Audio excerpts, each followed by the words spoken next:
Hello and welcome back to Minute-of-the-Apes, the daily podcast where Sean, along with me, Todd, breaks down Planet-of-the-Apes 1 minute at a time, which is excruciating for a person like Sean who's never seen the films, watching them 1 minute at a time, which I keep thinking this is going to make this experience absolutely horrific for you, Sean, watching these 1 minute at a time like this. We'll find out.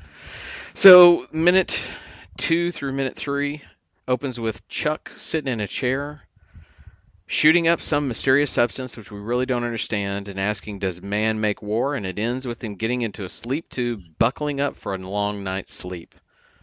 Sean, can I just get off my chest? I'm so happy that he picked up that cigar before it did actually damage to the dashboard there. Well, so I'm going to jump at we trying to look at sequentially at the minutes. I'm going to jump ahead to it though. He picks it up off the dashboard. Thank God he didn't burn the ship. But he sticks it in his breast pocket of his Mike Brady jumpsuit.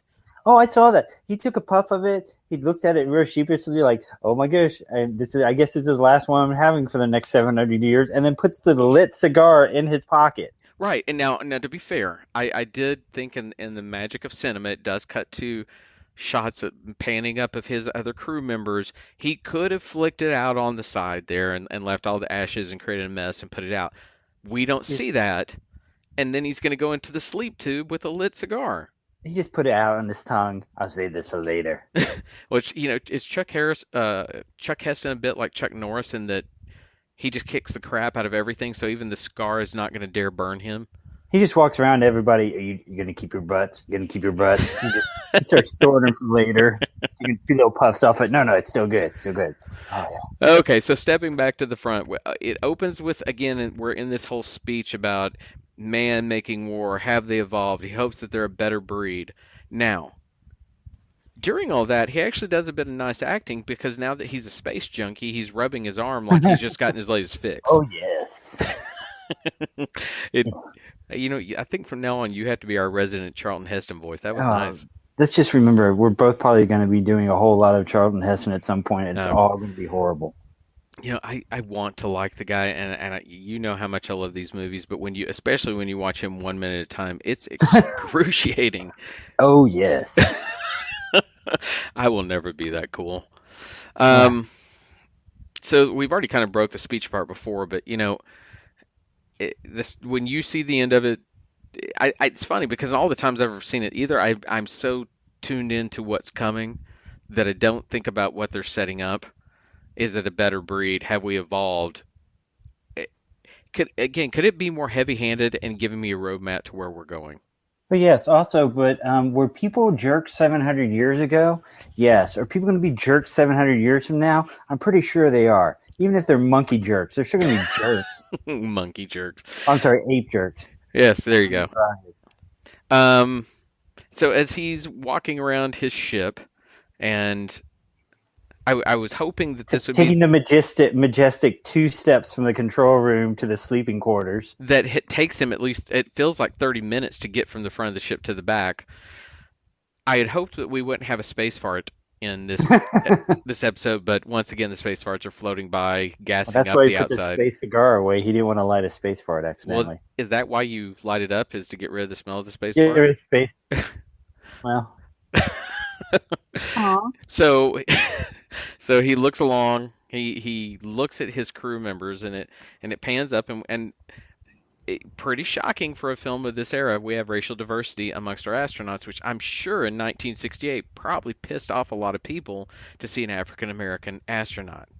And there was a woman in there that he made sure to undress as well. Well, could he be a little creepier in the way he's just? Ooh, I'm gonna stand here and look at you. I'll be sleeping under you for 700 years. Ew. Yuck. Going back to the other two, also, is the guy on the top from his profile, is he Sean Connery's little brother? He seriously has a little bit of James Bond working for him. And, of course, I can't say what happens to him. But let's just say that, I can't do that. Dadgum, I can't talk about these things, and this is hard. There's no spoilering, yes. There's no spoilering. So the idea that we have an African-American astronaut, the idea that we have A A female Scottish astronaut. I mean, come Yes, on. There's that's nothing like right. space in the future. Give me a break. And then we've got Charlton Heston, which apparently is the premium sample of manhood. There you go. Are they going off to colonize somewhere? You watch the new Alien film. Did you ever see that, by the way? The Covenant or whatever. Yeah, the That most one? recent one. Not yet. I have not. No. Okay, so they here that space is very realistic. They take families out to colonize something and whatnot. This is four people traveling for the equivalent of 700 years. What are they going to study? What are they learning that What they is the don't understand? result of this trip? How? Yeah. What is the benefits of this trip? And again, I guess you can look at it when he is just being creepy about the woman in the tube.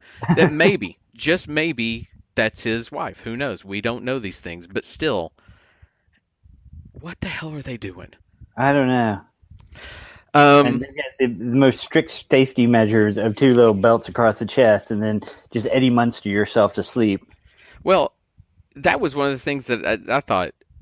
Okay, so you can smoke on this ship, but we're going to make you buckle up. Is a cop going to pull him over and check for safety belts or I something? don't know. Why do you have to buckle up while you sleep? Are you hitting space turbulence? Do the space farts cause space turbulence? In case you get the space DTs from your space. Well, but that's why you take the space junk. That's true. Before you go to sleep. So you space junk. So you ride it out for 700 years? Yeah. Okay, there you go. Well, that may be the best way to detox anything. You ride it out for 700 years. I think we figured out a plan. I'm trying to think of anything else. These minutes are so. They are a little bit slow. Have not introduced a whole lot plot wise. No, the only other thing that struck me was, again, I realized in the truth of making a movie like this, your budget went towards the makeup for the monkeys. Mm-hmm. Apes, sir. Apes. I'm sorry, the apes.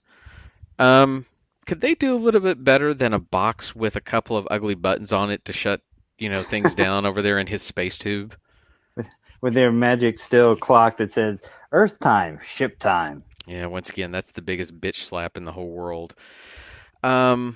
That's all I have for this minute. I know that once we get into some action and whatnot, there'll be bigger minutes. But this, again, like you said, slow. Yeah, all right. That's exhausted my notes for this third minute. Okay. Well, that's it. Check us out, minute-of-the-apes.com. There you'll find all of our social media links. You'll find ways to contact us. Let us know what you think. Let us know what you want to hear. Let us know anything you want to let us know. Right, Sean? That's right. We know nothing. Yeah, we know nothing. All right. We will see you next time on Minute of the Apes. Bye.